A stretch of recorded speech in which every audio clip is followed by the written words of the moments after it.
Hello साथीहरू, आज चाहिँ म सानो मिनी ब्लग बनाउने कोसिस गर्दैछु। म चाहिँ आज दमक जाँदैछु मम्मीलाई लिएर। आज चाहिँ हाम्रो मम्मीलाई फलोअपमा बोलाएको छ हस्पिटल, निम्स हस्पिटलमा बोलाएको छ।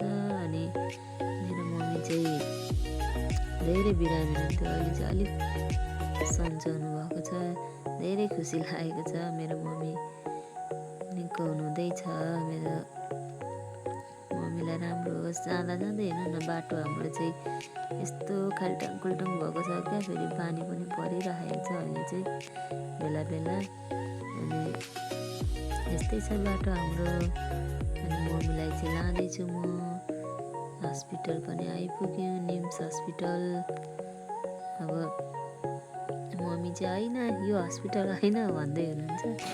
हस्पिटल बस्दा मम्मी चाहिँ बस्दा निदाइसक्नु भयो हस्पिटलमा। कतिखेर पाला आउँछ भनेर भएको थियो। पाला पनि आयो इसिजी गर्ने पाला आएपछि चाहिँ अनि भोक लाग्यो भन्दै हुनुहुन्छ। बस्दा बस्दै मम्मीलाई भोक लागेको छ। अनि खाजा खान गयौँ। खाजा खाइसकेपछि चाहिँ रिपोर्ट आयो। अनि रिपोर्ट लिएर चाहिँ डक्टरलाई देखाएर दबाई दिनुभयो। त्यसपछि चाहिँ हामी घर गयौँ। कस्तो लाग्यो त हाम्रो मिनी ब्लग? लाइक कमेन्ट गरिदिनुहोस् होला।